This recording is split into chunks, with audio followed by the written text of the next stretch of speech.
transformando, de fato, pesquisas em negócios frutíferos. Então, eu vim trazer algumas perspectivas em relação a isso, alguns ensinamentos também das experiências as quais eu tive. E aí eu vou projetar também uma apresentação para vocês, e ela foi feita de um modo diferente, que igual no início, né, o pessoal questionou sobre a questão do Notion.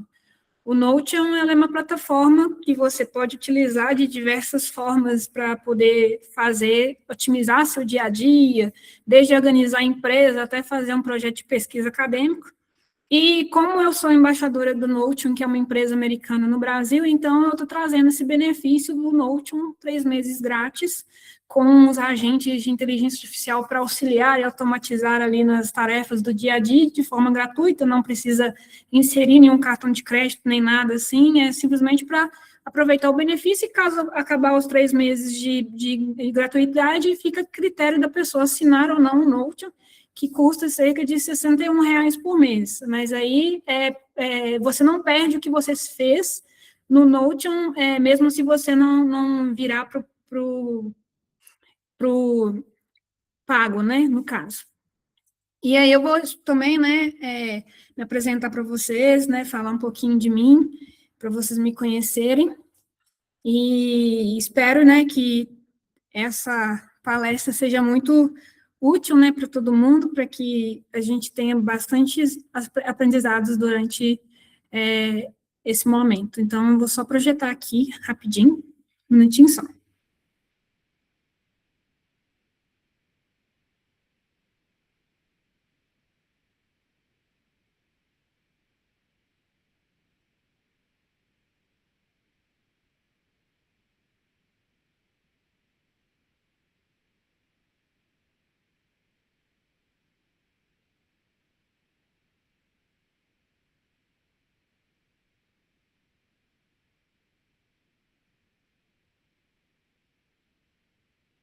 Vocês me falam se vocês estão conseguindo ver direitinho, por gentileza.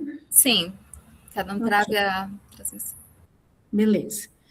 Então, para começar nossa palestra de uma maneira bem diferente, né, hoje eu trouxe essa palestra não mais em slides, PowerPoint, Canva, nem nada disso. Eu trouxe dentro da plataforma do Notion, né, como uma página de website, que também é uma das funcionalidades do Notion.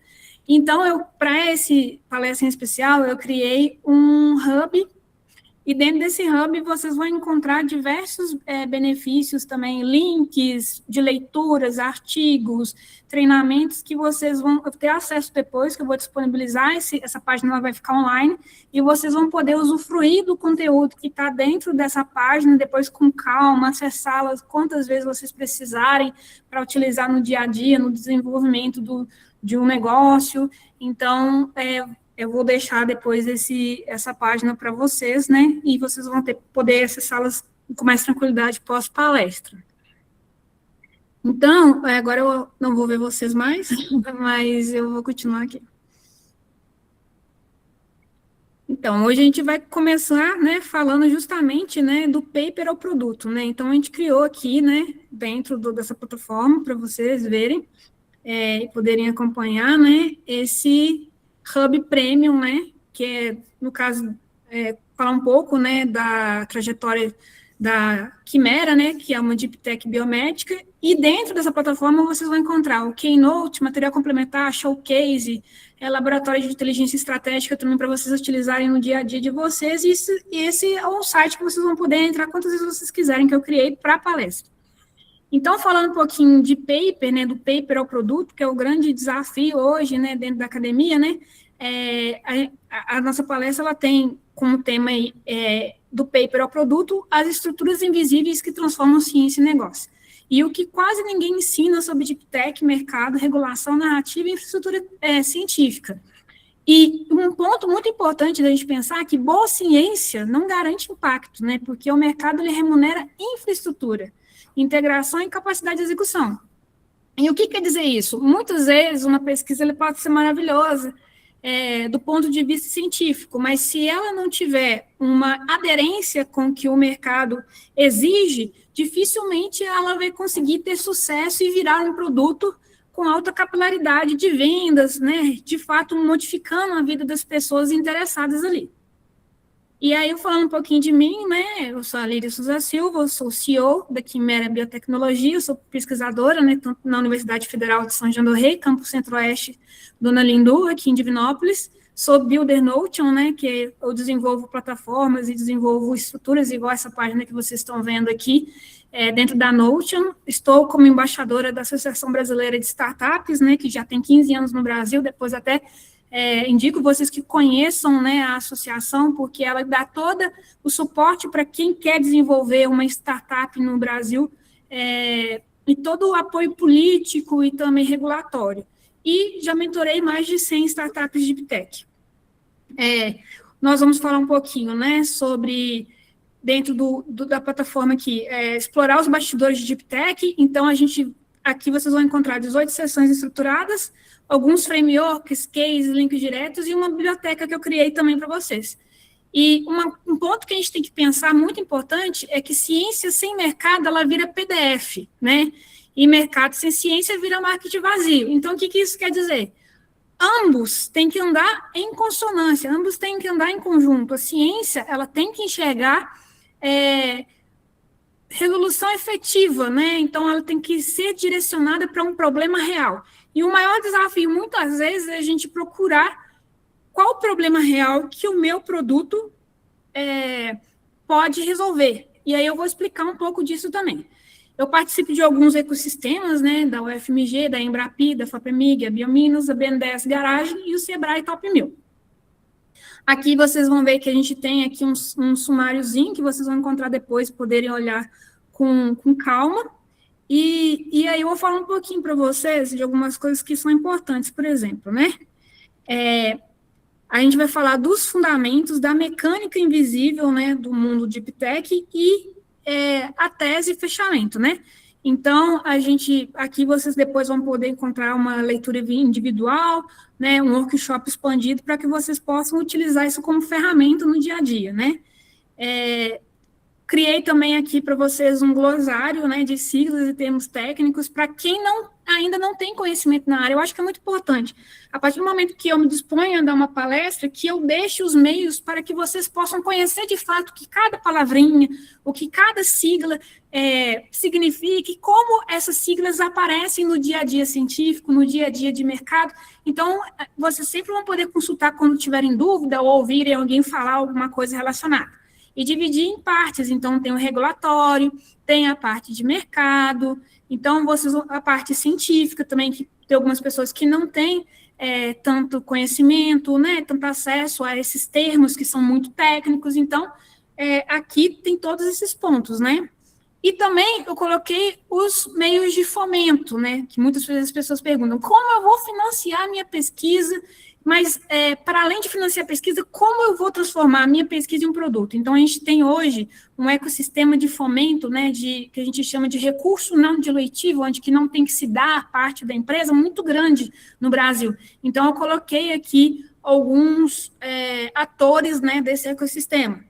Também coloquei algumas definições de cargos C-level também, que são a autodireção das startups e das indústrias. É o quê? São as cabeças que regem as empresas. E falando um pouquinho, né, de mim, né, sou cientista fundadora da Quimera, né, entre a intersecção entre biologia diagnóstica, biotecnologia diagnóstica, medicina e arquitetura de inovação. Minha formação em farmácia e pesquisa em neuroimunologia, pesquisadora translacional na FMG, CEO da Quimera. A gente, dentro da Quimera, já conseguiu captar 1,8 milhões de reais, né, dentro de um recurso que não diluiu a sociedade da empresa. A gente teve aprovações tanto na Embrapi, na FAPEMIG, na FMG. Hoje a gente é acelerado também pela Biominas, pelo BNDES Garage e participamos também, ganhamos o prêmio dentro do Top 1000 Sebrae Startup, que é um prêmio nacional. Trabalho também com a parte de mentorias, né, tanto para startups como pequenas e médias empresas inovadoras. Tenho algumas colaborações com universidades internacionais e sou embaixadora da ABS. Deixei alguns dados que vocês depois vão poder, com calma, né, acessar sobre mim, LinkedIn, a parte de Instagram, né, e-mail, site, né, tudo direitinho. Então, pensando numa Deep Tech agora, né, da bancada ao board, né, o que é o board? O board são os executivos, são os empresários que compõem uma startup, que compõem uma empresa. E muitas vezes a pessoa pensa assim, nossa, como que eu vou sair da bancada com a minha experiência ali, né, com meus experimentos e transformar ele numa empresa com grandes executivos, como eu vou fazer isso? Dentro dessa timeline, vou mostrar para vocês aqui como foi a minha jornada.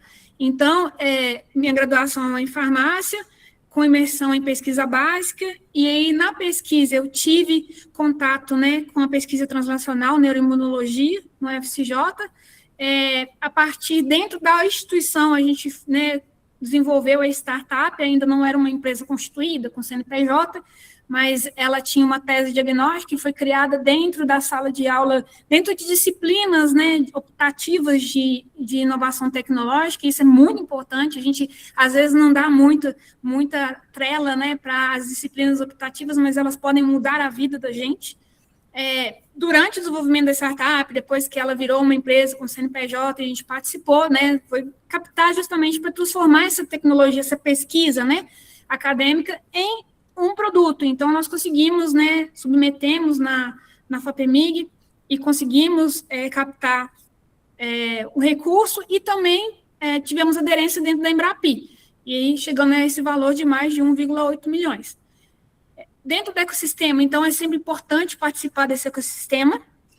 As mentorias, para mim, para além só de eu passar meu conhecimento, o tanto que nós aprendemos com essas mentorias, assim, o tanto que isso nos serve, às vezes a gente fala assim, nossa, mas será que eu vou gastar meu tempo ali dando uma mentoria? Será que eu tenho capacidade disso? Ou, a mentoria é gratuita, eu não vou receber nada. Nossa, o que você vai ganhar que nenhum dinheiro do mundo paga, vocês não têm noção. Então, todas as oportunidades da mentoria gratuita é um abrir de portas, as conexões, as pessoas que você conhece, o know-how que você consegue desenvolver ali com esses contatos é imensurável, não vai ter outro lugar que vai te dar esse know-how.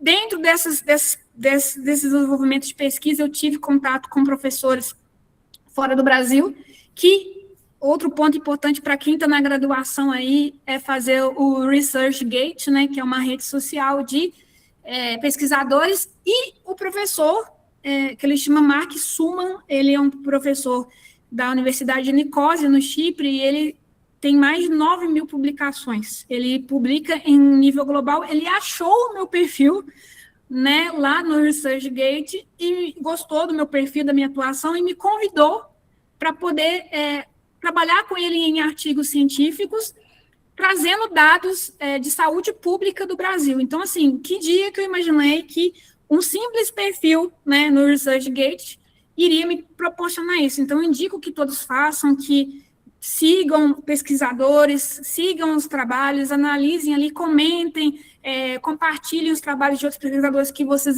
possam passar a admirar a partir dessa ótica de participação dentro da rede social, e que esse pesquisador pode, sim, chegar até você e te convidar. Por quê? Hoje, a gente tem um gap muito grande em relação a como os investigadores internacionais têm acesso aos dados brasileiros. Então, são poucos pesquisadores que têm conexão com pesquisadores fora do Brasil para poder levar dados brasileiros, né, à luz, para que esses dados brasileiros entrem em pesquisas globais, entrem em artigos escritos em parceria com entidades europeias junto com entidades brasileiras. E cada vez mais esses pesquisadores internacionais têm buscado efetivamente pesquisadores brasileiros para trabalhar em conjunto e para trazer esses dados à luz. Eles querem ter acesso aos dados brasileiros, eles querem compartilhar junto, eles querem publicar junto, e muitas vezes toda a parte de financiamento da publicação, que às vezes é um grande gargalo no Brasil, fica todo sendo feito pela Universidade Europeia. Então, porque essa demanda para eles é muito mais simples do que é para a gente aqui no Brasil, e eles conseguem resolver essa temática com mais facilidade, e só deles terem acesso a esses dados, acesso, né, a essa construção de uma metodologia científica ali, Brasil, Europa, Brasil, Ásia, eles já ficam super empolgados. Então, eu indico vocês, façam, né, o ResearchGate, posso mandar depois para vocês o link de como que faz para vocês, para quem não tem que fazer, e para quem tem, entra todo dia, começa a observar, né, os pesquisadores, a interagir mesmo com eles, porque inúmeros grandes pesquisadores internacionais estão em busca de parcerias com entidades, com instituições, com pesquisadores e com graduandos, tá? Não é só algo voltado para o mestrado e para o doutorado, mas graduandos também. E isso abre uma porta muito grande para quem pensa em internacionalização, para quem pensa em ir para uma universidade fora do Brasil. E trazendo, né, também dentro desse todo esse aparato, a plataforma, né, que é um benefício que eu também estou colocando, né, para vocês, além de outros benefícios que virão aí durante a palestra para vocês, que é justamente fomentar o ecossistema. A partir do momento em que eu tive a oportunidade de ser embaixadora, de estar nessa posição, eu quero também compartilhar com o meu ecossistema, com as universidades, para que todos nós ganhemos juntos, né. Então, seguindo um pouco mais à frente, vou descer aqui, igual vocês estão vendo aqui, então tem todo esse aparato que vocês vão poder depois com calma, né, aproveitar. E agora a gente vai falar de um dos grandes pontos das startups, né, o vale da morte da inovação, que é aquilo que eu falo com vocês, que eu falei lá na frente. Boa tecnologia também não basta, o mercado não remunera a descoberta isolada. Então, normalmente, né, eu fiz aqui um flowchart do caminho, né, do caminho que mata as pesquisas. Normalmente, a pesquisa, o paper, e entra o hiato, né? E depois do paper, o que acontece? Ele vira um PDF na gaveta ou ele vira uma pesquisa e o desenvolvimento de um produto? Ou ele vira uma patente parada dentro do niche e que não de fato se concretiza em transferência tecnológica. Todos esses caminhos acabam levando muitas vezes as deep techs, né, as empresas, as startups de base tecnológica, à morte. Então a gente tem que evitar, né? E pensando um pouco dentro do caminho, né, da real da deep tech, vocês vão ver aí que a gente tem a pesquisa, a validação, né, o IP, né, que é a propriedade intelectual, a parte de regulação, né, porque às vezes talvez algumas pessoas perguntam, como eu vou fazer com que meu produto tecnológico ele de fato seja aprovado na Anvisa, ou como eu faço isso, como eu acesso a Anvisa, a parte de governança, que é uma das partes assim que travam bastante as startups, que é quem vai fazer o quê e quando, qual vai ser a participação das pessoas que de fato compõe a empresa e como ela vai, em que caminho ela vai seguir. Captação, muito importante, uma das coisas que eu sempre falo é focar em captação não dilutiva, né, que são os fomentos públicos, para pensar só no futuro, quando a startup já tiver escala, em captação privada. A gente tem que tentar conservar o máximo possível da porcentagem da empresa, né, do equity da empresa ali, nos sócios fundadores, e os cofundadores que podem efetivamente entrar. O mercado, entender o mercado, conversar com o mercado, acessar, fechar memorandos de entendimento, cartas de intenção, é muito importante. Então, não só pensar no mercado como aquele que já vai fechar de lógica, né, tipo assim, de primeira com você, mas aquele que tem a intenção. A intenção também ela é muito importante, por exemplo, no desenvolvimento de um edital, né, no desenvolvimento de uma submissão digital. Você ter esses mecanismos, eles ajudam muito, eles auxiliam numa aprovação de um recurso público, porque demonstra lastro científico e mercadológico. E a escala, né? Como escalar uma tecnologia? Beleza, eu fiz meu meu mínimo produto viável ali, ele funciona, eu já testei, já fiz a parte de regulação, já fiz o primeiro lote, se for o caso, ou já fiz o primeiro teste. Como que eu vou fazer com que esse meu produto seja vendido para mais pessoas, seja produzido em maior quantidade? Que é um dos grandes desafios também das deep techs, né? Porque exige uma estrutura muito robusta e às vezes, mas só que a gente tem mecanismos no Brasil que facilitam muito essa parte de escala e que não necessariamente você tem que abrir uma indústria, ter um gasto astronômico, muitas vezes, que não é a realidade da startup naquele momento, da empresa naquele momento, para poder escalar seu produto. Existem parcerias, né, que são bem interessantes em relação a isso, eu vou falar mais para frente. E aí a gente responde 3 perguntas. A primeira é, por que pesquisas morrem? E aí eu falo com vocês que o sistema acadêmico, né, o que a gente está acostumado, ele recompensa publicação, certo? Então, assim, normalmente a gente acessa o Lattes ali, e o Lattes às vezes tem, sei lá, 50, 100 publicações. Mas ele não premia execução. Então, execução e publicação são coisas distintas. E a pesquisa termina exatamente onde o ciclo de valor de mercado começa. Então, você desenvolveu a pesquisa, você publicou a pesquisa, e muitas vezes a pesquisa morre ali. E ela não continua, ela não vai para frente. Por quantas dissertações e teses, né, não se perdem e acabam ficando por aí, justamente por não ter esse entendimento, né, justamente de como implementar a execução após a publicação. Então, sem a propriedade intelectual protegida, sem tese regulatória, que é muito importante, então, as duas têm que estarem trabalhando juntas, e sem tração comercial, né, a descoberta ela acaba virando um artefato isolado em PDF. Então, ela vai virar um PDF, vai ficar no banco de dados, vai ficar num banco igual o NCBI, mas ele não vai, de fato, gerar uma tecnologia, né, um PubMed, por exemplo, um banco como PubMed, um repertório acadêmico, mas beleza. E o produto? Então, quando a gente vai desenvolver um projeto de um TCC, uma dissertação, uma tese, é muito importante que antes do desenvolvimento da tecnologia, antes do desenvolvimento do artigo, a gente comece a pensar nesses pontos. Beleza, a tecnologia que eu estou desenvolvendo, a pesquisa que eu estou desenvolvendo, ela é passível de ser protegida? Ela tem uma tese regulatória? Como que é o processo regulatório dela? O que é exigido para que essa pesquisa aqui, ela seja posteriormente aprovada por um órgão regulador? Como que é o mercado para essa pesquisa? Então, a gente tem que sempre pensar nesses pontos antes de começar a escrita, porque você ganha tempo com isso, você direciona forças para algo que realmente vai gerar um produto no final e que vai fazer com que tenha um valor social também muito grande a pesquisa desenvolvida. E também por que a tecnologia boa ela não basta? A tecnologia em si, ela é um insumo, ela não é um produto, certo?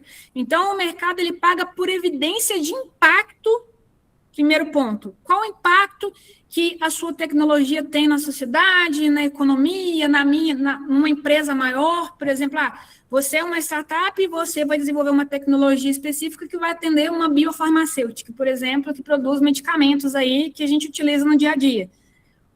Como a tecnologia que você desenvolve, sei lá, que seja uma proteína recombinante, colocando um exemplo, que seja produzida em maior escala, com menor quantidade de produto, dando um resultado maior. Você tem que evidenciar isso, qual é o impacto que traz para a indústria. A infraestrutura de acesso também é um ponto super importante, né? Qual que é a infraestrutura de acesso que a sua tecnologia permite? Porque a gente tem que pensar em tecnologia, como ela abre mercados para outras empresas, seja governo, seja empresa privada, seja o cliente final ali, a pessoa física. Então, a gente sempre tem que pensar qual barreira que ela destrava para o seu potencial cliente. E previsibilidade regulatória. Por quê? Se a gente desenvolve uma tecnologia desde o início ali na escrita do paper, na escrita do artigo, pensando na previsibilidade, que é o quê? A análise regulatória, como que são os mecanismos regulatórios existentes no nosso país para que a nossa tecnologia seja regularmente aprovada. Porque muitas vezes a gente pode desenvolver um negócio, um produto que ele sequer tem uma regulação, né? Que proteja, que abarque ele, que seja um produto tão inovador a ponto de você não ter nenhuma regra, nenhum protocolo regulatório, nenhum mecanismo que você possa utilizar para colocar aquele produto no mercado. E você vai perder um tempo imenso. Às vezes, por exemplo, se advém de um mestrado, 2 anos ou mais. Se advém de doutorado, 4 anos ou mais, você produzir uma tecnologia ímpar, mas você não consegue colocá-la no mercado porque não existe previsibilidade, não tem nenhuma regulação existente que permita aquele produto chegar ao mercado. E a capacidade de execução. É executável a tecnologia que você está desenvolvendo? Às vezes, ela é executável em pequena escala ali na bancada, mas será que quando a gente vai passar isso para um volume maior de uma indústria, dentro de um chão de fábrica, será que ela é reprodutível? Porque normalmente a gente costuma ter muito cuidado no desenvolvimento dentro da bancada, dentro da universidade ali, ter um cuidado com a pureza dos reagentes, ter um cuidado ali com a parte analítica. Só que quando a gente vai transpassar a tecnologia desenvolvida para o mercado, o que acontece? O mercado não consegue, em grande escala, repetir o que está sendo feito no laboratório. Isso é um grande problema. E se o custo for muito alto, também não tem interesse do mercado. Então, é fazer de modo a entender como o mercado, até onde entra dentro do mercado. Então, vamos colocar um exemplo, se você faz um experimento para o seu mestrado que vai gerar um produto, se lá dentro, quando você vai pesquisar mercado, você vê que o mercado trabalha com a pureza de um reagente a 90%, você tem acesso lá no laboratório a um reagente de pureza 100%, vamos colocar, hipoteticamente. Aí você tende a falar, não, vou usar o de 100%, que é o melhor. Mas ele é executável fora da universidade, fora da bancada? Não. Então, você tem que tentar replicar o máximo próximo ao que é utilizado dentro do mercado, dentro da indústria, para que tenha aceitação e que não tenha esse gap, né, entre você ter que adaptar toda a sua pesquisa, todo o seu desenvolvimento ali à realidade da indústria e perder tempo, perder dinheiro, perder potenciais clientes por isso, porque o mercado ele não espera. Então, sem essas camadas, né, a boa ciência continua sendo apenas matéria-prima. Uma ótima pesquisa, um ótimo exemplo ali, um exemplo de patente, mas nada funcional para o mercado. E por que o mercado ele não remunera a descoberta isolada? Vocês já pararam para pensar nisso?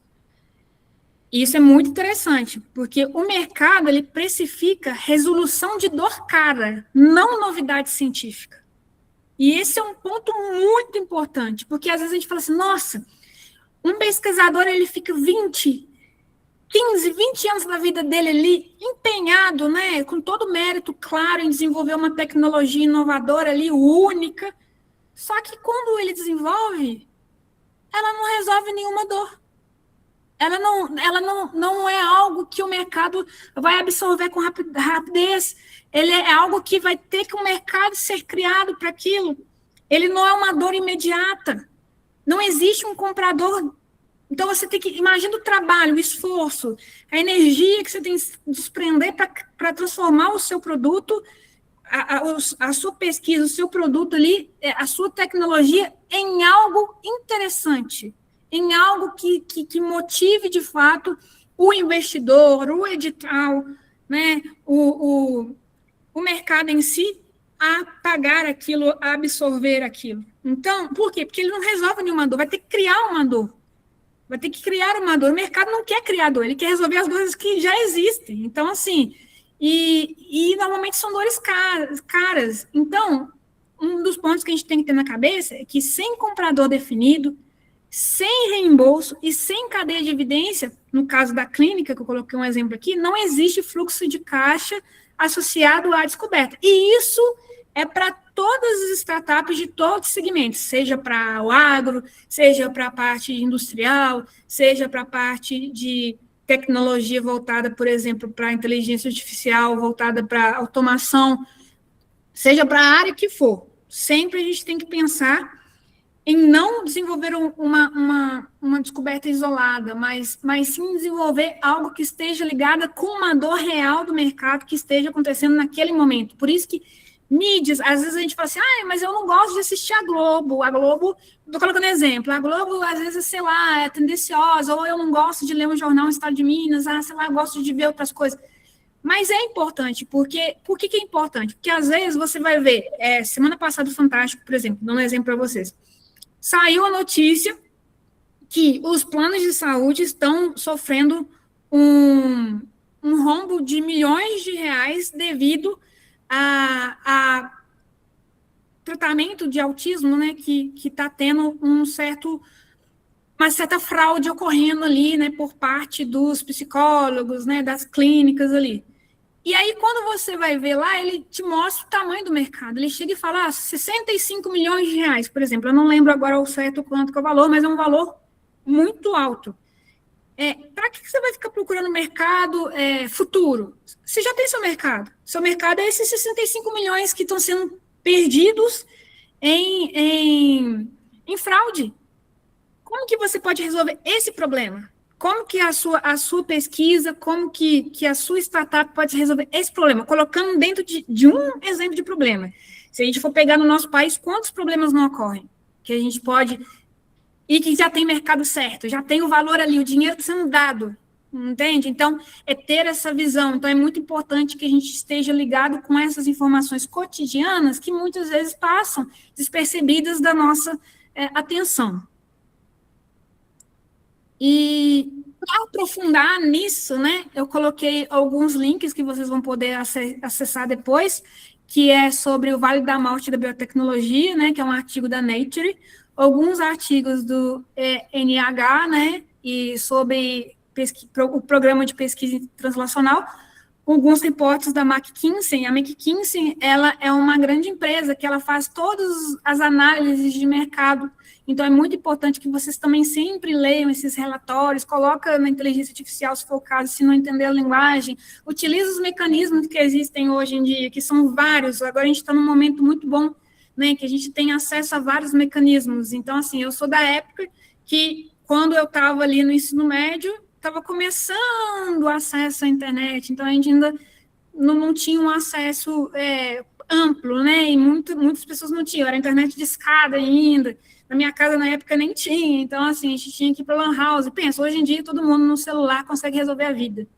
E também o link do The Bio Revolution, que vocês também vão encontrar alguns dados voltados para a parte de biotecnologia. E aí, um ponto importante que a gente vai falar aqui, né, é o que a universidade normalmente não ensina.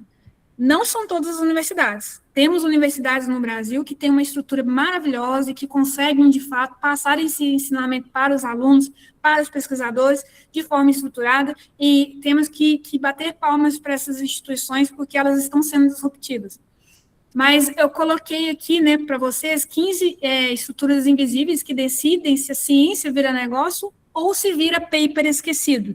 Então, eu acredito que são pontos que nós temos que levar para a vida, né?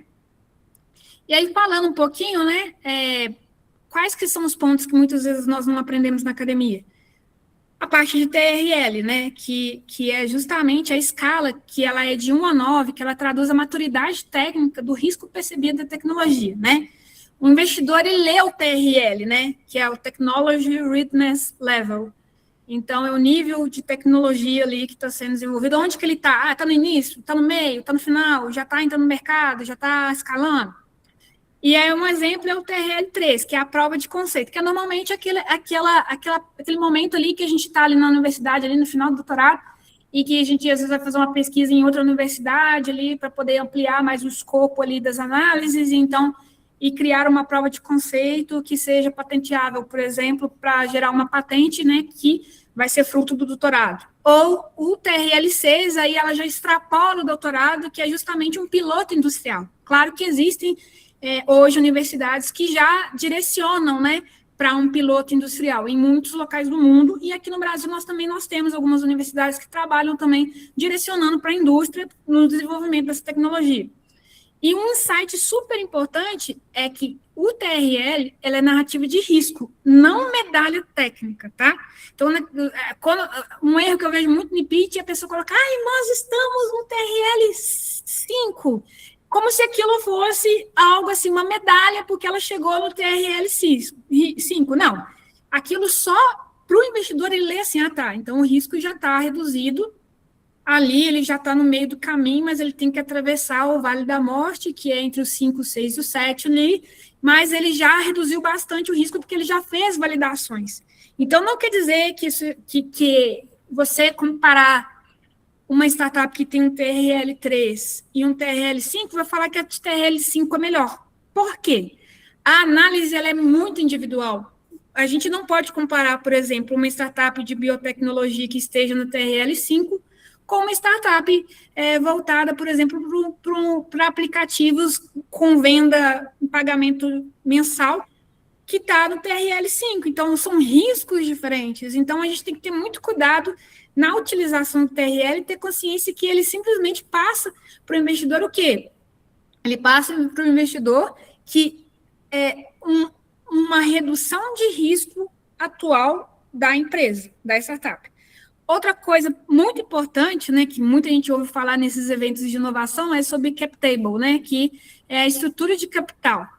E isso é muito importante, porque quando a gente fala de cap table, às vezes, né, para não falar quase todas as vezes, as startups elas não têm uma preocupação em como que ela vai dividir a sociedade, né? Às vezes você vai lá, junta as pessoas que têm a mesma visão com você, abre o CNPJ, vai fazer ali sua minuta de contrato e faz uma minuta de contrato enxutíssima lá, às vezes pega um modelo na internet, preenche ele e manda lá para junta comercial e está ali, né? A divisão ali societária. E o maior erro que existe é você negligenciar isso ainda no início. Então, é muito interessante que você já faça a sua minuta de contrato, né, o seu acordo ali de sociedade, ali, mesmo ali sendo ali uma pequena empresa, mesmo ali sendo, né, um Inova Simples, né, que hoje é um dos modelos mais facilitados para ter o CNPJ, é importante que você descreva, né, nesse contrato qual que é a estrutura de capital. Você tem perspectiva de diluição futura? Qual que é a governança? Quem realmente gere cada setor? E por que isso? Porque às vezes a gente pensa assim, eu estou no começo, quem que vai olhar isso? Se você for submeter a um edital da FAPEMIG, por exemplo, e você já tem essa estrutura, o avaliador ali, com aquelas documentações todas que nós juntamos, né, para poder enviar, ele já vai olhar seu negócio de uma outra forma. A sua pontuação dentro da FAPEMIG ali já aumenta, entende? A capacidade de você captar um valor muito maior ali, igual tem o cientista empreendedor, teve o edital de Deep Techs, tem, por exemplo, no edital, tem sempre o edital do Compete Minas, né?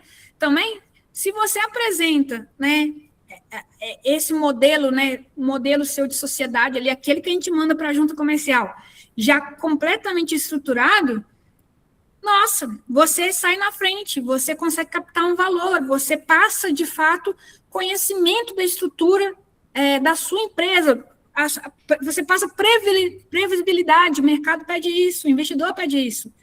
Então, e esse é um insight muito importante, né? Que todo investidor ele recusa a empresa antes de olhar a tecnologia se o cap table for tóxico. Normalmente, numa due diligence, né? Que é aquela pesquisa, né? Que um investidor vai fazer, e essa due diligence, nos editais de fomento, eles têm um outro nome, né? Elas falam assim, vamos recolher quais que são os papéis lá obrigatórios para você preencher. Aquilo é due diligência, ela está fazendo uma diligência para ver sua capacidade técnica, sua capacidade comercial de desenvolver uma tecnologia. E muitas vezes as startups perdem nesses editais justamente porque na hora que chega ali na análise da banca, que ela vai olhar, por exemplo, a sua estrutura, né, de contrato social, ela vai olhar e falar assim, nossa, mas tá muito primário, ou para a tecnologia que eles estão propondo, eles não têm uma visão para frente da empresa. Então, isso é muito importante e ninguém fala disso. A parte de governança, né, muito importante na startup, muita gente se negligencia no início. Conselho, comitê, regras de decisão, reversibilidade das regras que forem tomadas, tudo isso também tem que estar bem estruturado, né? Principalmente pelos fundadores. Então, esse deadlock, né, entre os fundadores, se ele não estiver bem feito, ele destrói a Deep Tech antes do produto mínimo viável. Então, a governança é tecnologia jurídica e não burocracia. Aí muitas vezes a gente joga isso na responsabilidade de terceiros ou joga na responsabilidade da contabilidade. A contabilidade não entende essa parte. Quem tem que entender essa parte é os fundadores e os cofundadores. Eles têm que sentar, pesquisar mesmo. Igual eu falei novamente, né? Eu falei anteriormente, usa a inteligência artificial para te ajudar a entender como estruturar a governança da sua startup logo no início. Dividir responsabilidades, comprometimentos, apresentar esses planos de comprometimento, de atividades para as pessoas que estão participando dessa equipe, a atuação delas, o escopo de atuação logo no início, porque se tiver que alguém não aceitar, que não aceite no início, para que vocês não tenham problemas futuros na hora de saída de sócio, porque pode dar uma confusão muito grande, pode ter um desgaste na empresa que não é necessário. Outra parte muito importante é a propriedade intelectual. Patente, né? Sem freedom to operate, né, que a gente chama, é decoração. E a propriedade intelectual, ela é arquitetura de defesa de mercado. Então, um exemplo para vocês. Às vezes a gente fica assim, nossa, mas eu vou pedir patente fora, eu vou pedir no Brasil, o que eu vou fazer? Às vezes é interessante para a sua tecnologia você fazer o pedido de uma PCT, né, que é a patente internacional, porque ela estrutura e demonstra muito bem o aumento da capilaridade de proteção e ela é custo-efetiva muito mais barata do que você, vou pedir patente no Brasil, vou pedir patente nos Estados Unidos, vou pedir de forma individualizada. Então, e hoje o INPI ele tem mecanismos muito interessantes em relação a isso. E se bem, né, cronometrado, né, escolhido na hora certa, ele vale mais do que 2 papers na Nature, tá? De valor de mercado e valor percebido sobre a tecnologia de vocês. E esse holding, né, como eu estruturo essa propriedade intelectual separada, né, ela é estrutura, né? Então, ela não é só paranoia, porque, por exemplo, assim, às vezes a gente pensa, não, mas será que vai aparecer minha tecnologia lá no Japão? Olha, eu recebi um e-mail há pouco tempo de um pessoal lá do Oriente Médio falando que isso nem era sobre tecnologia propriamente dita, mas que eles iam lançar um site com o mesmo nome da minha empresa. E como que a gente ia resolver essa questão? E aí eu provei para eles que eu tinha anterioridade em relação ao nome. E essa prova de anterioridade fez com que eles não pudessem utilizar o nome, né? A Quimera, o nome Quimera Biotecnologia e Quimera Biotechnology, que tem as variações, para um site. Por quê? Porque isso pode me prejudicar. Imagina, a pessoa vai lá, vê uma palestra minha, vai digitar no Google lá para procurar minha startup, aí cai numa startup lá da Índia. Aí, como que a pessoa vai me achar, né? Então, tudo isso a gente tem que ter cuidado. A due diligência que eu falei anteriormente, né? Que é uma auditoria que ela sempre vai ocorrer, seja digital, seja investimento privado. Então, ela é feita a 360 graus, feita por quem está prestes a investir, comprar ou parceirar. Então, assim, todas as instituições que a gente vai buscar para desenvolver a startup, elas vão fazer, né? Então, a gente tem a due diligence e a auditoria prévia, né? Que ela revela o passivo trabalhista ou oculto e mata a aquisição. Então, também há a análise do passivo trabalhista também. Então, os investidores, eles analisam isso, ninguém fala disso. Então, é um ponto muito importante. E esse insight que eu vou trazer também, ele é muito importante, é preparar a due diligence com a auditoria desde o primeiro dia. Ela dá vantagem competitiva. E se você prepara ela desde o primeiro dia, não acumula. Imagina, se tem uma oportunidade, apareceu uma oportunidade, e você tem que tirar uma due diligence, um levantamento de tudo que a sua empresa fez, tem quem trabalha, quem trabalhou, quem foi bolsista, quem não foi, quem trabalhou como pesquisador, quem entrou como apoio, quem entrou como estagiário, em menos de uma semana. Então, se você documenta todos esses passos desde o início, consegue controlar essas informações, esses documentos dia a dia, na hora que vier uma due diligence, na hora que vier uma oportunidade, na hora que vier um edital de fomento, você está com tudo pronto. Então, não esperar chegar a gente que é brasileiro, né, tem às vezes essa cultura nossa de, às vezes, postergar um pouco as coisas, mas eu falo assim, que é uma cultura nossa, até pela questão climática nossa, por causa da nossa estrutura ambiental. Nós somos tão favorecidos pela natureza que muitas vezes a gente não tem essa necessidade de correr com as coisas, porque a gente está num país muito abençoado em questões de recursos naturais, então a gente acaba carregando isso também para a nossa vida profissional, então a gente tem que ter um pouco de cuidado em relação a isso e tentar equilibrar. Eu não vou ser uma coach aqui, vou falar, não, você tem que mudar, você tem que equilibrar isso, porque é uma característica nossa brasileira. Isso não é ruim. Isso é o que nos dá força para que nós conseguimos inovar de tantas formas distintas. Então, a gente tem que potencializar nossas características ao nosso favor. Outro ponto é a narrativa regulatória, né? Como que você descreve sua tecnologia para a Anvisa, para a FDA, que é a Anvisa lá dos Estados Unidos, que decide o caminho da aprovação? Exemplo, um software, né, como dispositivo médico versus um diagnóstico in vitro, muda anos. Então, hoje a Anvisa ela tem normas de regulação, né, para aprovação e comercialização de um software e de um diagnóstico in vitro diferente. Então, às vezes, um diagnóstico in vitro pode demorar, 4, 5 anos, a depender ali do tipo de tecnologia in vitro que está sendo desenvolvida. E o software ele pode ser muito mais rápido para ser desenvolvido. Então, a gente entender também qual tipo, né, qual categoria da nossa tecnologia que ela vai se encaixar para uma potencial análise regulatória e pedido, né, de regulação, é muito importante. Então, e é estratégico. Então, um ponto que eu sempre levanto e acho muito importante que vocês tenham isso em mente.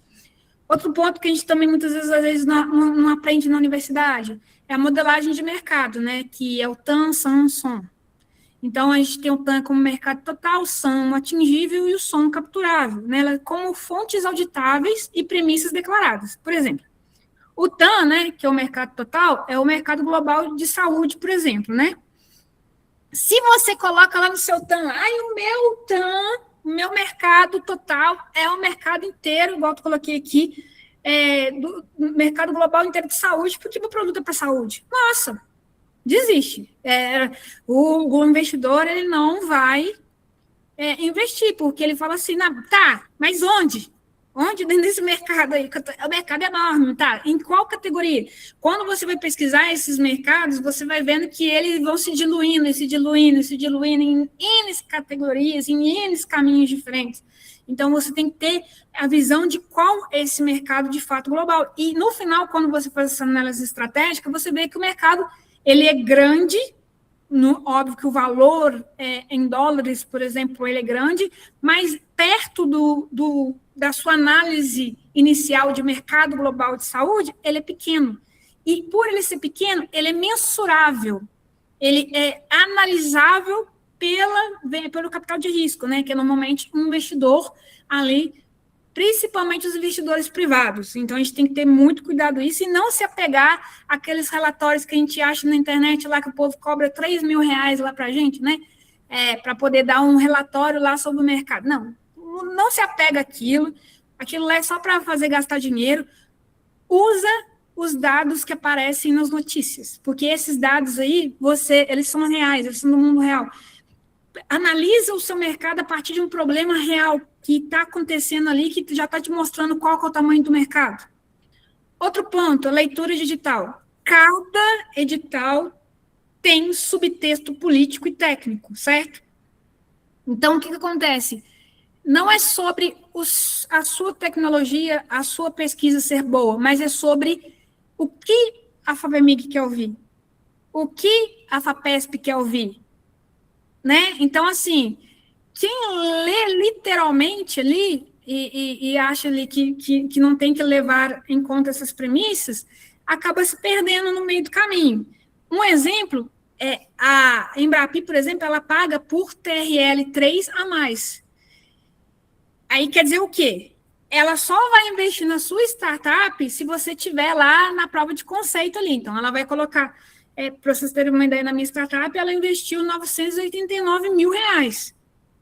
Então, assim, num TRL 3, que é um TRL de prova de conceito. É muito dinheiro e me entregando a tecnologia pronta para a escala de regulatória em 18 meses. Isso é um tempo recorde para a biotecnologia, certo?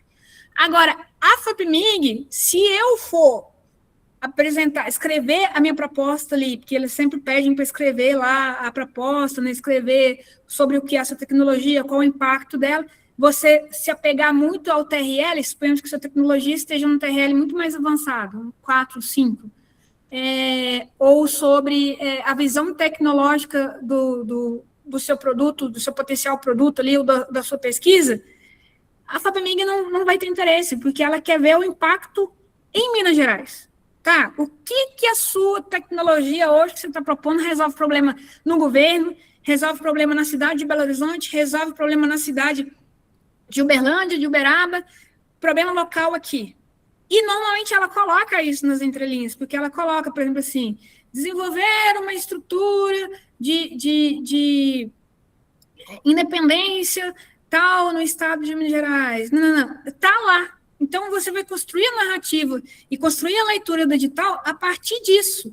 Então, para cada edital que você for submeter, ele vai ter um escopo distinto, e isso é muito importante. Então, não adianta fazer um modelo só e aplicar para todos, que muitas vezes você não vai ter sucesso. Então, a narrativa ela é muito importante. Qual que é a narrativa que você vai construir? Qual que é a história que você vai construir ali dentro para cada edital, do que cada edital pede? Outro ponto, monetização de dados, né? A gente às vezes pensa assim, nossa, claro que vocês já se depararam com isso. Dentro da universidade, a gente coleta tanto dado para fazer pesquisa. Até para um seminário acadêmico da graduação, a gente coleta dados. O que a gente faz com esses dados? Eles se perdem muitas vezes. Às vezes a gente coloca aluno para aplicar formulário de pergunta e resposta, entrevista em N pessoas. Beleza, ele utiliza aquele formulário ali para desenvolver ou um seminário ou desenvolver o TCC dele e acabou? Não acabou. São dados longitudinais, são dados do mundo real. Sabe qual que é o valor que eles pagam hoje por dados do mundo real, principalmente no Brasil, que esses dados são todos dispersados? Bilhões de dólares. Então, esses dados longitudinais anonimizados são o ativo e não subproduto. Um exemplo, registros clínicos, por exemplo, eles podem virar dinheiro, né, investimento, né, para B2Bs, por exemplo, para empresa como Biofarma, por exemplo. Para vocês terem uma ideia que hoje a indústria farmacêutica ela tem um grande gargalo, que é o seguinte, hoje ela produz medicamentos para inúmeras doenças, esclerose múltipla, Parkinson, várias doenças que a gente conhece, que são doenças importantes que devem ser tratadas. Só que, qual que é o grande gargalo dela? Não é desenvolver a tecnologia, não é desenvolver o fármaco, é descobrir onde estão esses pacientes. Quem são esses pacientes? Onde eles estão? Onde eles moram? Como eles vivem? Dormem? Então, eles não sabem isso. E qual a quantidade de dados que a universidade gera por esses pacientes, muitas vezes fazendo um recorte para a área de saúde, por exemplo, a partir de pesquisas acadêmicas? pesquisas ali no dia a dia da universidade. Então, se a universidade estrutura um banco de dados com esses dados que são gerados a partir de pesquisas diárias, rotineiras. Então, isso é muito importante, sabe? Para que, de fato, as startups elas desenvolvam. E aqui vocês também vão ver que a gente também tem as importantes como acesso ao mercado, estratégia institucional e o valuation, né? Que também é muito importante, que é como essa empresa é avaliada. Eu vou dar uma agilizada aqui por causa do horário, mas vocês vão ter acesso a esse material e vão poder, posteriormente, tirar dúvidas ou me perguntar também, entrar em contato comigo. E alguns pontos importantes, só para repassar para vocês terem noção, que é a estrutura societária, como que vai ser dividido mesmo, né, as responsabilidades ali de quem forma, né, a startup, o acesso ao mercado também, como que vai ser esse acesso ao mercado, estratégias institucionais, quais são os seus parceiros hoje? A gente tem vários parceiros hoje, né, que vocês podem se conectar no Brasil inteiro. Valuation, que é o quê? Qual o valor que a sua startup tem? Como o mercado avalia ela? Qual o valor real dela? Isso tem que ser trabalhado desde o primeiro dia. A estrutura societária, o compliance, que é o quê? Se você mexe com a parte de laboratório, boas práticas de laboratório. Se mexe com a parte de tecnologia, lei geral de proteção. Se com a parte de fabricação, boas práticas de fabricação. E por aí vai. Então, todos esses pontos têm que serem levados. E retenção de talentos, que é muito importante, que é como você retém os talentos da sua startup para que você não precise diluir a sua startup. Porque às vezes você vai precisar de um pesquisador ali que não faz parte da sua startup inicialmente, e ele vai pedir 30% da sua empresa, quebra a sua empresa, você não vai dar isso para ele, nunca. Você vai fazer o quê? Você vai fazer um pool, né, que a gente separa um valor, uma porcentagem específica para poder investir nessas pessoas que são talentos. Então, elas vão estar dentro desse pool que não vai mobilizar o equity dos fundadores, né, a porcentagem dos fundadores. E esse erro também é muito importante, que é o maior erro do pesquisador é criar uma solução antes de entender a dor, que é o que eu falei com vocês. Então, eu coloquei aqui alguns casos, um caso interessante que aconteceu há poucos dias comigo, de um cliente, que é um aplicativo infantil de neurodesenvolvimento, né? Um pesquisador, ele propôs, né, um aplicativo para os pais acompanharem marcos do desenvolvimento.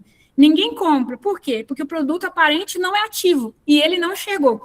Eu fiz uma modelagem com ele e eu mostrei para ele justamente como que ele me trouxe o produto? App de acompanhamento parental, funcionalidade de produtividade para os pais, benefício corporativo, ferramenta de uso individual e marco de desenvolvimento.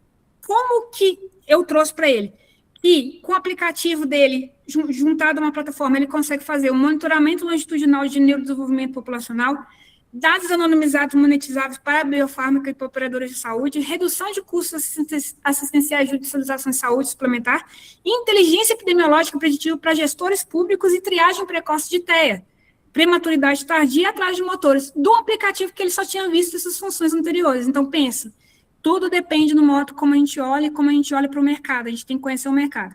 Aqui tem um fluxo, né, de captura de valor, da dor que eu fiz aqui, e os links diretos para que vocês tenham acesso, para vocês entenderem como que funciona esse mercado.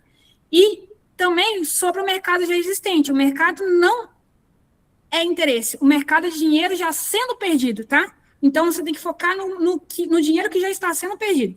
Então, eu coloquei aqui dor sistêmica, dinheiro já perdido e oportunidade de captura.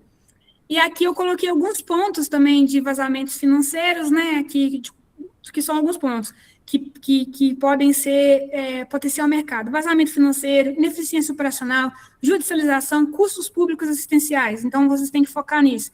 E isso serve para qualquer área. Narrativa também é muito importante, né? E vocês vão encontrar aqui também todo o ensinamento de como construir uma narrativa. E também sobre os editais aqui com mais detalhes, né, que eles não financiam ciência, tá? Eles financiam resolução estratégica de problemas, então isso é muito importante vocês saberem. Então, eu coloquei de todos os editais aqui com um exemplo do que aconteceu com a Quimera. O TRL também, eu expliquei aqui também, né, o que significa cada um, como posicionar a empresa, como fazer captação de investidores, né, e quais são os investidores que estão atrelados a cada TRL, com os links aqui direto que vocês vão ter acesso também para vocês poderem ler. Contrato social, igual eu falei lá no início, lá como tecnologia, então aqui também eu ensino toda essa parte de como fazer esse contrato social. A arquitetura societária também eu expliquei aqui, vocês vão poder ler com mais calma. É bem grande, por isso que eu falo assim, quando a gente vai estruturar uma startup, a gente precisa ter noção que a gente tem que ter um momento de estudo muito direcionado, e eu quero trazer isso para vocês. Então, aqui vocês vão encontrar as principais perguntas que todo empreendedor faz, para que vocês tirem suas dúvidas, e também a parte de regulação, que é uma das grandes dúvidas também, né, do empreendedor. Aqui o caminho regulatório, né, os MOAs regulatórios, falando um pouco de dados aqui, como que esses dados podem ser estruturados em diferentes modelos de negócio. Aqui eu coloquei para vocês uma apresentação do que a Quimera, né, a minha empresa, ela constrói, como que ela foi desenvolvida, tudo para vocês entenderem, comparando o modelo tradicional com o meu modelo, para que vocês entendam, também a parte de mercado, projeções comerciais também, que é muito importante que vocês façam na empresa de vocês, e também sobre a parte de concorrentes, que é uma dúvida que tem, né? E a parte também aqui da Quimera das trações. E não é só eu mostrar as trações que a Quimera teve, mas vocês analisarem como vocês podem buscar essas trações a partir de inúmeras oportunidades que existem aí hoje no Brasil. Então, aqui temos alguns tópicos, né, como time fundador, parcerias institucionais, trajetória. Aqui tem um institucional da arquitetura da Quimera, né? Um sistema interno de rastreabilidade, a retenção de talentos também, que eu coloquei aqui, como fazer essa retenção de talentos, que também é muito importante, e colocando aqui como o Brasil é um laboratório de inovação, que é muito, muito, muito importante, né, para que vocês tenham acesso às oportunidades do nosso país. Aqui tem também o Notion, né, que foi onde eu construí tudo isso para vocês, foi aqui dentro do Notion, então vocês pensem as possibilidades que pode trazer para as startups de vocês criarem um mundo aqui dentro do Notion com um agente de IA fazendo tudo isso aqui que eu fiz para vocês, né? Então, está todo aqui o desenvolvimento. E aqui o mini tutorial, caso vocês queiram, né, participar e ter acesso ao Notion.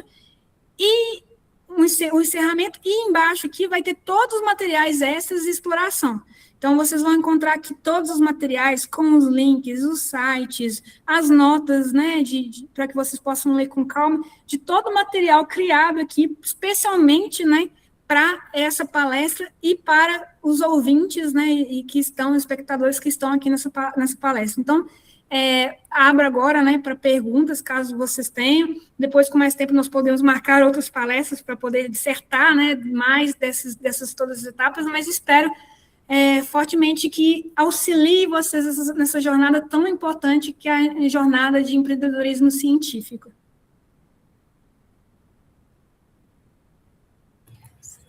Líria, muito obrigada por tudo, pela apresentação. É realmente um assunto muito enriquecedor, que nós temos, né, inclusive, que falar sobre. Nós recebemos algumas perguntas aqui. O seguinte...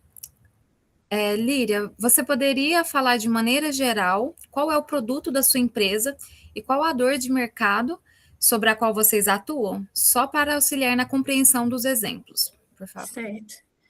Então, a Quimera, ela é uma startup que ela desenvolve duas coisas. Primeiro, ela desenvolve teste diagnóstico, né, que é o diagnóstico que a gente precisa aí para doenças raras, especificamente para doenças raras. Só que a gente notou, durante a construção da startup, que não seria suficiente simplesmente ser um vendedor de commodity, né? Ser um vendedor de teste diagnóstico ali, de prateleira ali, que às vezes vai para a farmácia, você encontra prateleira, ou vai depender do Sistema Único de Saúde para ter esse diagnóstico. E a gente notou que uma das dores do nosso principal cliente, que é a indústria farmacêutica, era também os dados dos pacientes. Então, a gente juntou o útil ao agradável. A gente desenvolve testes diagnósticos, e esses testes diagnósticos identificam quem são os pacientes no Brasil com doença rara. Esses dados desses pacientes são jogados na nossa plataforma por dois meios, pelo diagnóstico utilizado com a nossa tecnologia e pelo aplicativo próprio, que ele é liberado para as associações de pacientes em doenças raras no Brasil.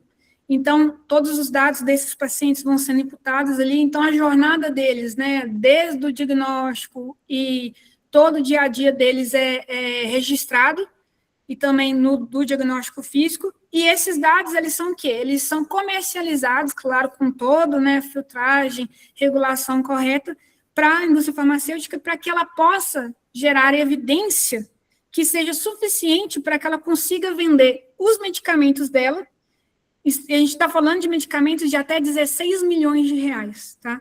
Então, os medicamentos dela para o SUS. Por quê? O SUS hoje ele que é o principal órgão que dá acesso aos pacientes com doenças raras de terem acesso a essa medicação que ou cura ou controla a doença.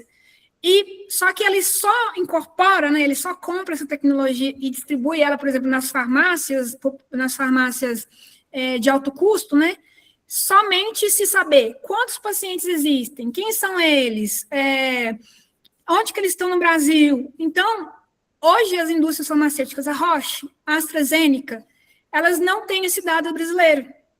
Então, o que a gente faz? A gente entrega um dado estruturado, tanto um dado de evidência real, que é o diagnóstico propriamente dito, quanto o dado da jornada desse paciente, onde ele está, em que local ele está, como que é a vida dele, e esses dados, eles são entregues em sites, eles são entregues em dashboards, em relatórios técnicos, trabalhados com learning machine, inteligência artificial e agentes de IA, que entregam um dado puro, limpo, organizado, e a indústria pode submeter a diversos órgãos, que seja, no Brasil, o CONITEC, né, que é o SUS, que é o Comitê de Incorporação, né, de Tecnologias de Saúde, e também a FDA, que é a Anvisa americana, né, que também funciona como um CONITEC, como uma Anvisa, e o EMA, que também é uma organização europeia que também faz essa incorporação de tecnologias, mas todas elas exigem evidência. Se não tem paciente, por que eu vou incorporar seu medicamento? Por que eu vou gastar 16 milhões comprando seu medicamento? Então, basicamente, o que nós fazemos é isso, entregamos tanto a parte digital quanto a parte física. Certo.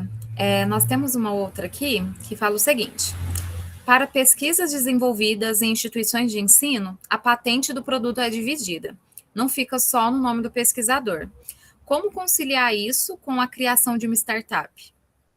Se puder explicar como foi no seu caso, seria ótimo. Sim, claro. Então, a gente teve alguns desafios, justamente por quê? Porque a startup, ela pivotou várias vezes, porque esse é um dos grandes desafios. Anteriormente, a gente desenvolvia teste diagnóstico para doenças tropicais negligenciadas. Então, a gente está falando aí de leishmaniose, né? A gente está falando de Chagas. E tinham inúmeras patentes atreladas à universidade. E o grande gargalo era duas: escalar, e o segundo, transferência tecnológica.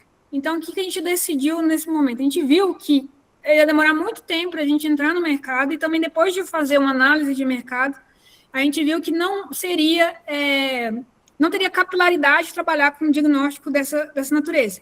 Então, o que a gente fez? A gente deu um passo para trás, saiu da universidade, a gente ainda está na universidade, mas a gente saiu da universidade e começou a desenvolver a tecnologia no computador em casa. E a gente começou a desenvolver, porque o know-how todo mundo já tem, o conhecimento a gente já tem. E aí a gente foi buscar o quê? Beleza, mas eu preciso desenvolver a parte de bancada. O que eu vou fazer? A gente foi buscar uma ICT privada. O que é? Um Instituto de Ciência e Tecnologia privado, que ela não me cobra patente. Ela não me cobra propriedade intelectual. Então, e aqui em Minas tem uma que é maravilhosa, que chama Biominas Brasil. Talvez alguns de vocês conheçam a Biominas Brasil. Ela oferece essa oportunidade, né, de justamente a startup poder desenvolver tecnologia na incubadora dela ali, utilizar o laboratório de biologia molecular, se for o caso na área de ciências da vida, ou no caso de algo que exigir biologia molecular, ou de outro segmento, ela cobra uma taxa de R$200, R$300 ali, se for você quiser uma salinha, ou você pode pleitear juntamente com se você não quiser, por exemplo, participar de edital e atrelar a sua instituição, né, com a ICT. O que você faz? Você pleiteia uma FAPEMIG, por exemplo, e coloca como instituição ICT a Biominas. Ela vai entrar com uma gestora ali, que vai organizar a parte de prestação de contas, gestão do recurso financeiro, mas ela não cobra patente, ela não pede participação em paper, nem nada disso. E você consegue desenvolver essa tecnologia de uma forma fácil. Então, assim, não é que a gente vai deixar de utilizar a universidade, não é isso. Mas eu acredito que daqui a um tempo a universidade vai ter que criar mecanismos que sejam mais flexíveis, né, para a atuação do pesquisador nesse sentido, para que possa ser uma escolha, principalmente quando, a depender da tecnologia, se a universidade ela não tem uma estrutura que consiga, de fato, auxiliar, porque às vezes acontece da universidade, ela tem um know-how muito grande em uma determinada área, mas ter uma certa limitação. Então, pelo menos que nessa parte, nessa limitação que ela tenha, ela direcione, por que não? Fazer uma parceria, por exemplo, com a Biominas, a própria universidade, ela também ganhar. Direcione, porque, querendo ou não, a universidade ter visibilidade a partir de uma tecnologia que virou produto, que está sendo vendida, é muito bom para ela. Então, isso é muito importante. Então, é um dos pontos que a gente fez. Então, a gente saiu mesmo nesse sentido, a gente continua atrelado, todos os nossos ganhos, né? Eventualmente, o que a gente conquista está atrelado ao nome da universidade, mas a propriedade intelectual e o desenvolvimento nós estamos fazendo fora justamente por essas questões. E a gente usa também, igual eu falei lá, o edital da Embrapi, para a nossa tecnologia, ela está sendo toda desenvolvida na Embrapi. Então, assim, toda a parte de desenvolvimento tecnológico está sendo feita na Embrapi e com os melhores pesquisadores na área de industrial. Então, também é um dos pontos que pode ser trabalhado. Certo, então, nesse momento do ICT, então, vocês já tinham financiamento aprovado? Nesse momento quando a gente foi buscar o ICT, né, tipo assim, a gente estava na universidade ainda, aí a gente pivotou, né, viu que a gente ia ter que criar uma tecnologia do zero, porque ia demorar muito a transferência, e aí nesse momento a gente viu que tinha sinergia com o cientista empreendedor. Aí a partir disso, como a gente já estava sendo acelerado pela Biominas, porque a gente participou de um programa de inovação, a gente foi e entrou em contato com eles e falou assim, olha, quais são as possibilidades que vocês nos oferecem para gestão e como Instituto de Ciência e Tecnologia Privada. Aí eles ofereceram para a gente, né, essas questões, tipo assim, eles entrariam com inovação, porque em todo edital né, ICT privado, todo edital ele tem um recurso ali que é voltado para o ICT. Então, eles já ganham nesse recurso. Então, eles não vão pedir ali patente, entende? Então, a gente fez esse arranjo, a gente deu esse passo e isso fez toda a diferença, porque disso para lá, tecnologia só foi para frente, assim, agilizou, porque, querendo ou não, aí os trâmites burocráticos acabam atrasando muito esse processo, né? E a última pergunta que nós temos aqui é como pequenas iniciativas podem fazer essa avaliação da escalabilidade do processo de bancada para o mercado? Então, assim, eu acho que o primeiro ponto é estruturar muito o ecossistema que você participa. Eu posso indicar depois ecossistemas que ajudam nessa análise, entendeu? Que não cobram por isso, porque eu acho que também é um grande gargalo nosso, quando a gente está no início das startups ali, tem um recurso financeiro para isso. Então, assim, e a própria Biominas também, que é a Associação Brasileira de Startups, a Biominas, elas oferecem, né, esse auxílio sem cobrança, entendeu? Ou conseguem analisar a sua tecnologia ali, te direcionar. E também é importante buscar cursos, e aí depois eu vou te mandar, e você compartilha com o pessoal também, os cursos que existem, que são gratuitos e que são voltados para pesquisadores, porque a gente não acha curso de como fazer empresa de biotecnologia, como fazer empresa de tecnologia, como fazer empresa a partir de pesquisa, e hoje a gente já tem ecossistemas que já oferecem isso de forma gratuita. Então, é importante que vocês cada vez mais conheçam esses ecossistemas. Então, eles auxiliam nessa análise de escalabilidade, auxiliam, sei lá, você vai levar ali um projeto ali, eu estou aqui com o meu aluno, por exemplo, eu tenho esse projeto aqui que eu quero ampliar ele, fazer o mestrado e depois pleitear para transformar em uma startup, mas eu não sei se ele é viável. Vale a pena marcar uma reunião com a Biominas, porque eles né, eles têm grande expertise nessa área, e também eu faço esse trabalho também, caso alguém precise, também eu atuo nessa parte de validação, igual eu mostrei ali, né, que eu vou mandar o link para todo mundo poder acessar o site, né, que eu criei lá com todo o material, e também eu faço esse trabalho, que é justamente a pessoa chega para mim e eu faço análise para ela de mercado todinho, mostrando ela, olha, você pode ir nisso. Então, isso dá muito... uma visão muito ampla, né? de como pode se atuar. Em São Paulo, tem a ABS mesmo, a Associação Brasileira de Startups, que ela fica ali quase no centro, né, de São Paulo, Vila Olímpia, né? Vila Olímpia. Na Vila Olímpia, lá em São Paulo, errei, a Vila Olímpia, agora lembrei. E lá você pode ir lá, e lá tem toda uma infraestrutura lá que eles oferecem, porque é uma associação sem fins lucrativos e voltada para startups. Então, vocês podem ir lá que, com certeza, ela vai fazer toda essa análise de forma gratuita, e no máximo que ela pode pedir de contrapartida é que você se associe, né? Porque é importante a associação para que esses movimentos políticos voltados aos benefícios da startup, eles ocorram. Quanto mais startups participarem, né, da associação, mais a gente vai ter representatividade no Senado, mais a gente vai ter representatividade no governo federal, no Ministério de Ciência e Tecnologia, né, Inovação, dentro do Ministério do Empreendedorismo, que agora, né, a gente está com um ministério só para os empreendedores, que é muito importante. Então, esse é um dos pontos. E uma reflexão até que eu deixo para vocês também é o seguinte: às vezes a gente acha que a nossa ideia é muito mirabolante ou que a gente não está preparado. Eu acho que a gente tem que acreditar nela, sim, levar à frente. E eu falo com vocês que eu acreditei tanto, e muita gente dizia que, não, você é doida, tipo assim, como assim criar algo, né? Como assim? Que hoje eu estou com uma viagem marcada, dia 29, agora, de maio, para ir para a China. Por quê? O que aconteceu? Eu vou compartilhar com vocês para vocês saberem que existe essa oportunidade.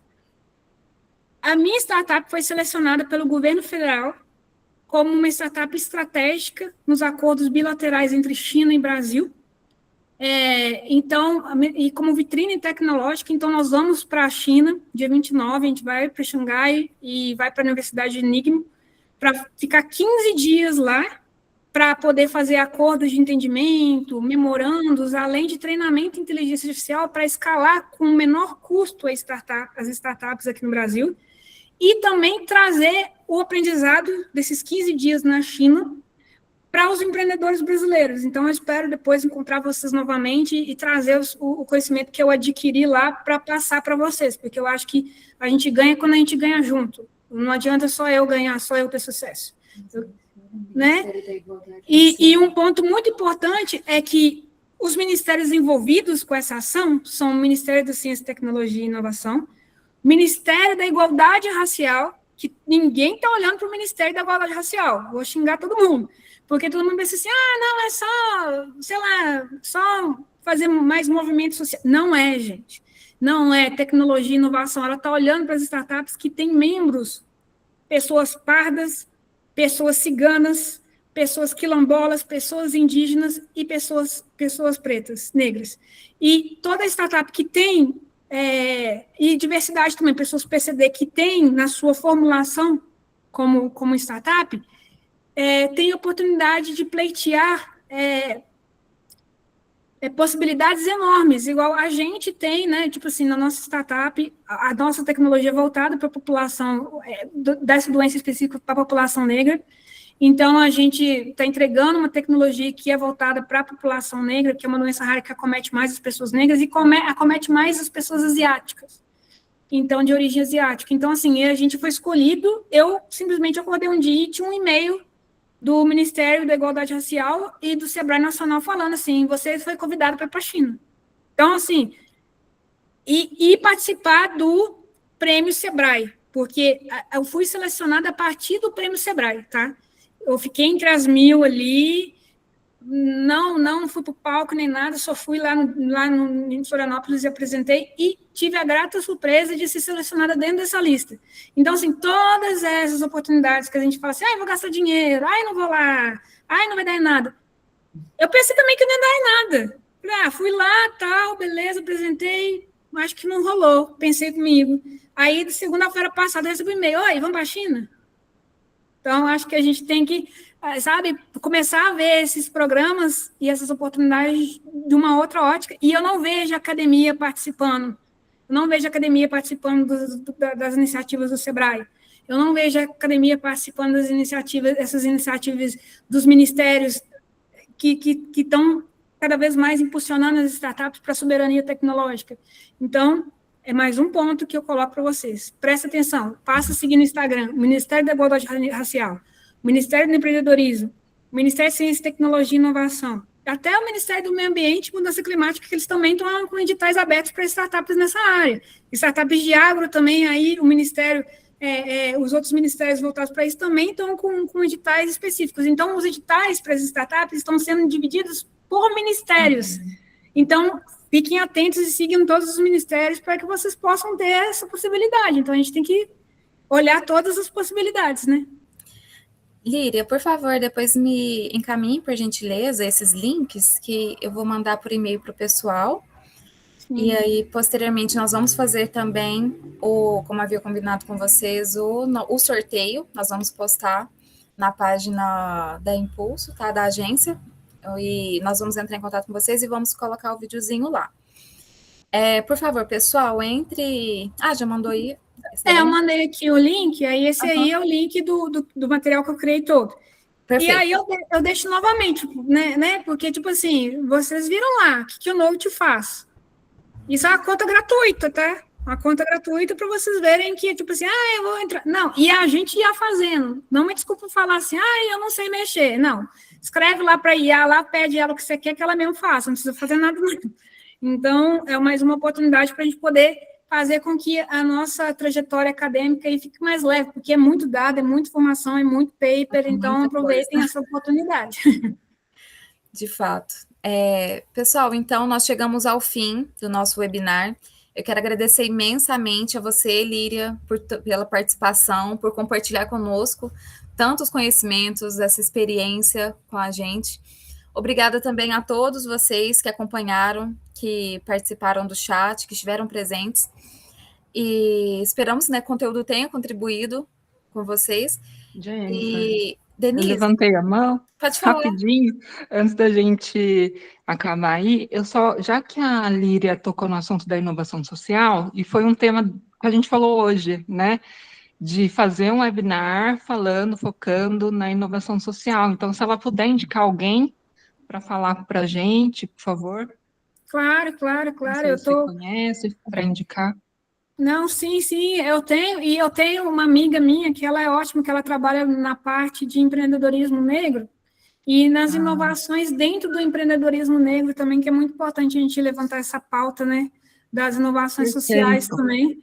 E aí eu vou passar para vocês o contato delas, para que vocês possam entrar em contato com ela. E ela foi, para vocês terem uma ideia, que aqui na universidade, ela formou um movimento que chama Black Money, que desenvolve a parte de dinheiro e parte para a população negra. Então, é fazer girar a economia do dinheiro negro, do dinheiro pardo, fazer com que essas pessoas tenham visibilidade e consigam acelerar suas empresas. Aí eu vou passar para vocês depois.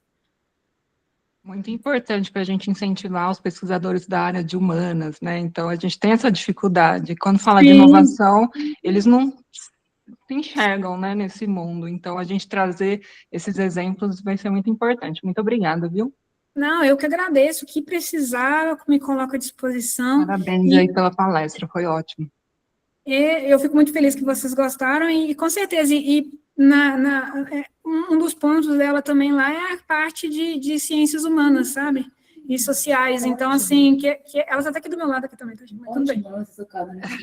E é ótimo. Nas humanas não está se falando disso. Porque ela falou justamente isso, né? Que nas humanas isso não está se desenvolvendo. Então, ela vai trazer a perspectiva aí para vocês e toda essa análise de como atuar para poder chamar mesmo os pesquisadores a empreenderem nessa área que a gente precisa tanto, né? Perfeito, obrigada, viu? Nada. Pessoal, então é isso, nós encaminhamos a lista de presença, tá ali no chat, lembrem de preencher para vocês poderem receber os certificados, ok? E Líria, mais uma vez, parabéns, muito obrigada, foi uma palestra, foi incrível. E, pessoal, continuem acompanhando as ações da agência, o FTM de inovação, nós vamos ter, né, os próximos eventos, oportunidades, iniciativas, e acompanhem o nosso Instagram também, nós sempre postamos lá. E boa sorte a todos o sorteio, né, que nós vamos sortear o ingresso do evento Minas Summit. Então, desejamos uma ótima noite a todos, né, e até a próxima. Até, gente. Muito obrigada, agradeço muito a oportunidade e a confiança e espero nos reencontrarmos em breve. Tchau, tchau, pessoal. Boa noite. Tchau. Amém, obrigada.